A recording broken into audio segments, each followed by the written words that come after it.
Reciban un cordial saludo para todos. Me presento, mi nombre es Daniela Stephanie Dorado, del programa Ciencias de la Información y la Documentación, Bibliotecología y Archivística de la Universidad del Quindío.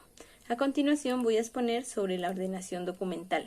Los temas que voy a tratar en el presente video es sobre los aspectos conceptuales, foliación de expedientes y por último la ordenación documental. La ordenación es un proceso fundamental dentro de la gestión documental que se encarga de establecer la secuencia lógica y física de los documentos dentro de una serie o subserie. Este proceso se lleva a cabo después de la clasificación documental, la cual define agrupaciones de acuerdo a su tipología y contenido. Es de destacar que la ordenación es un proceso muy importante dentro de la fase de la organización, el cual establece secuencias físicas dentro de las agrupaciones documentales, o sea, dentro de las series o subseries definidas en la fase de la clasificación, es decir, los documentos que se ubican dentro de cada serie o expediente.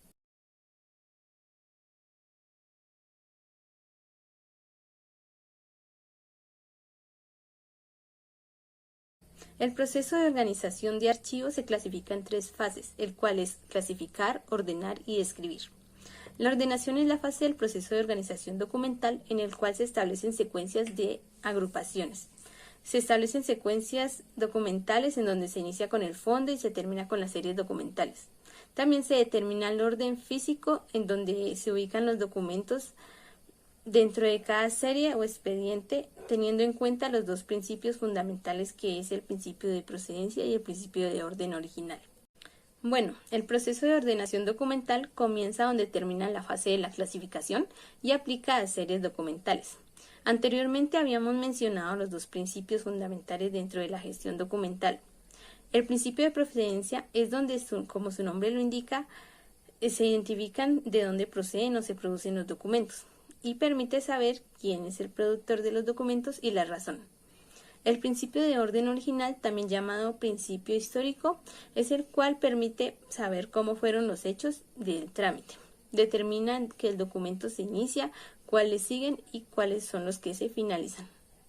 Dentro de las agrupaciones documentales encontramos las series, el cual son aquellas que están integradas por documentos resultados de la repetitividad de los procesos y procedimientos administrativos. Dentro de este grupo encontramos también las series documentales simples, que son aquellas que están conformadas por diferentes tipos documentales y cada una es independiente de la otra, como por ejemplo pueden ser los decretos, en el cual se establecen por diferentes razones. Y las series documentales complejas, que son aquellas series compuestas por varios tipos documentales, pero se relacionan entre sí por un mismo trámite. En este campo encontramos los procesos judiciales y los contratos de obra. Y los tipos documentales. Los tipos documentales se refieren a la clase de documentos, es decir, a la forma, a las taxonomías de los documentos. Eso quiere decir que es la ciencia de la clasificación, en este caso documental. Es posible que haya infinidad de tipos documentales, puesto que con ellos nos referimos a lo que se trata el documento. En ello encontramos solicitudes, comunicaciones externas, constancias y facturas de venta, entre otros documentos, entre otros tipos documentales. Rotulación de cajas y carpetas. Respecto a la caja, tiene su función de almacenar unidades, ya sea en carpetas, legajos o libros. Su objetivo principal es proteger la documentación del polvo, la contaminación y posibles insectos. También los cambios bruscos de humedad relativa. Además, facilitan la manipulación y organización, ya que se ubican sobre estantes y al ir debidamente identificados permiten una rápida consulta y ubicación. Todo ello depende de la información que se le asigne a los rótulos, como por ejemplo en este rótulo encontramos la serie. En este rótulo encontramos la serie de contratos y de subserie contratos de prestación de servicios. Por este rótulo encontramos la documentación que se necesita. Además también nos identifica el número de carpetas que se encuentran dentro de la caja, el número de caja y el número de estante en el cual se encuentra.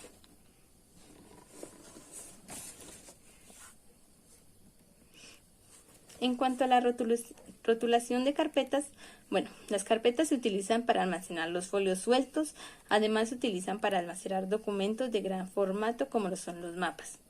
Es importante tener en cuenta que los documentos históricos no se deben de perforar, ya que al perforar los folios se pierde información de valor secundario.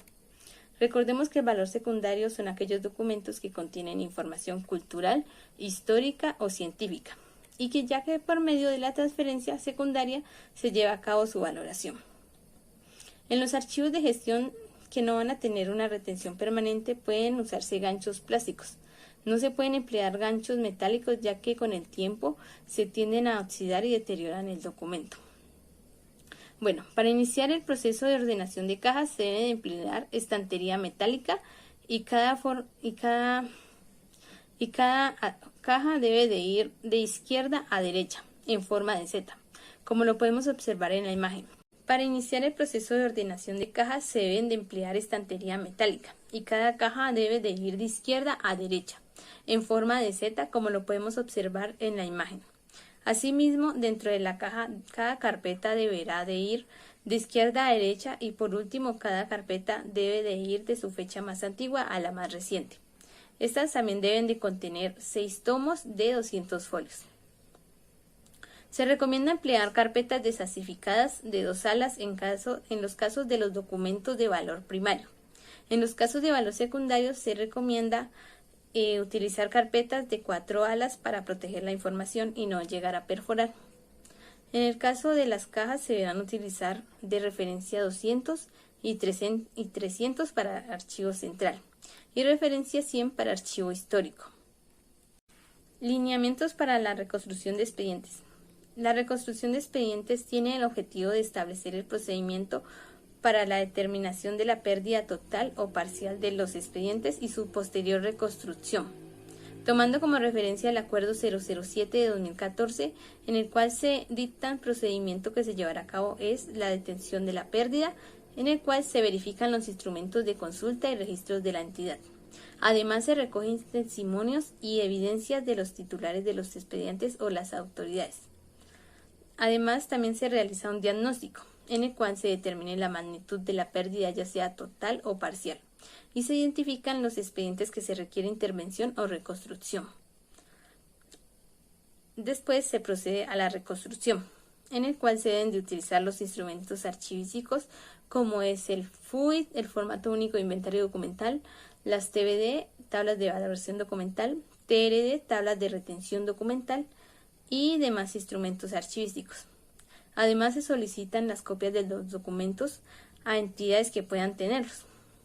Se practica la reconstrucción del expediente con las copias obtenidas y además es importante que el funcionario responsable de la reconstrucción deberá garantizar la autenticidad, integridad, veracidad y fidelidad de los expedientes. Además de lo anterior, también se debe informar a la entidad propietaria de la información sobre la pérdida del expediente. Se debe presentar también una denuncia ante la Fiscalía General de la Nación. Los secretarios generales de las entidades deben de realizar un seguimiento del proceso de reconstrucción del documento o expediente según sea el caso.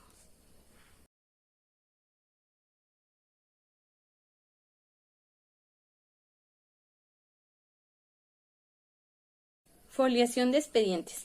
Para iniciar el procedimiento de foliación documental es importante contar con los elementos de protección personal, como lo es el tapabocas N95 en lo posible, guantes de nitrilo, monogafas, bata y gorro quirúrgico, e implementos como lápiz HB o B, borrador, sacaganchos, cinta, carpetas desasificadas especiales para archivar y cajas. Teniendo en cuenta lo anterior, ya se procede a foliar. Es importante conocer que la foliación consiste en dar un número consecutivo, iniciando desde el número 1 y continuando su numeración a todos los folios. Se debe de hacer de color negro, no se puede hacer de otra tinta, puesto que no es capturado por las máquinas de microfilmación. En caso de que hayan más carpetas de la misma serie, la foliación de la segunda carpeta será la continuación de la primera, iniciando desde el 201. Recordemos que toda carpeta debe de contener 200 folios. Antes de ello debemos tener en cuenta que la documentación esté correctamente ordenada y que se encuentren todos sus anexos si los hay. Y además también se deben de enumerar de manera consecutiva sin repetir números y también sin saltarlos. Retirar hojas en blanco, ganchos, notas, duplicados y demás que no pertenezcan a la documentación. Es importante saber la diferencia entre los términos que se describen en la pantalla. Entre ellos se encuentra el folio, que es la hoja como tal. Foliar, que es la acción de enumerar las hojas. Foliación es el acto de enumerar los folios solo por su cara recta. El folio recto es la primera cara de un folio, es la que se enumera. Y el folio vuelto es la segunda cara de un folio, la cual esa no se enumera. Página, lo cual es lo escrito o impreso en una cara. Paginar es la acción de enumerar las páginas. Y como se puede advertir, foliar no es lo mismo que paginar, pues no son términos diferentes, sino que también conceptos distintos. Para efectos de numeración de archivos, este documento se refiere única y exclusivamente a foliación, la cual ratifica su ordenación. Bueno, la numeración se debe realizar en la parte superior derecho del folio recto según el modo de lectura. Y se recomienda que sea de 1 o 2 centímetros de la margen, ya que el escáner pueda que no salga la foliación. Para una claridad de los temas, supongamos que este es un folio. Entonces la foliación se realiza en la parte superior derecha, teniendo en cuenta que no se debe hacer a la margen. Además, también debe ser legible y en caso de que haya un error en la numeración, se debe de colocar una línea oblicua sobre el número y colocar debajo el número que corresponde.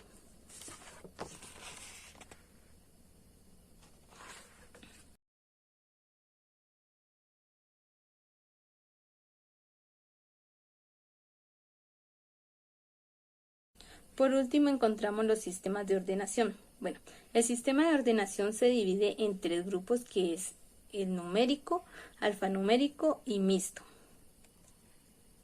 Los numéricos se dividen el sistema en ordenación numérico, el cual es el que se divide en ordinal, el cual se dispone de documentos de forma consecutiva progresivamente. Es decir, uno va detrás del otro. Por ejemplo, las facturas.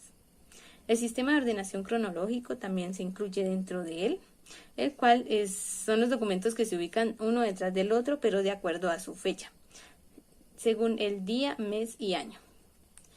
Encontramos también el alfabético, el cual se divide en onomásticos. El onomástico es un método para organizar documentos, archivos o registros utilizando el apellido y el segundo nombre. Topomínicos también se incluye dentro de este grupo, el cual se ordenan las series documentales por el nombre de los lugares. Y por último encontramos los temáticos, que se ordenan las series o subseries documentales por el asunto o contenido. Dentro de estos sistemas de clasificación también encontramos el mixto, el cual también se divide en 2 fases, que es el alfanumérico, el cual se ordena la serie documental utilizando a la vez el orden alfabético. Por último, resalto el Acuerdo 027 de 2006, el Acuerdo 007 de 2014 y la Ley General de Archivos, la Ley 594 del 2000, y demás normativas del Archivo General de la Nación como fuentes bibliográficas de información obtenida. Muchas gracias por la atención prestada. Hasta pronto.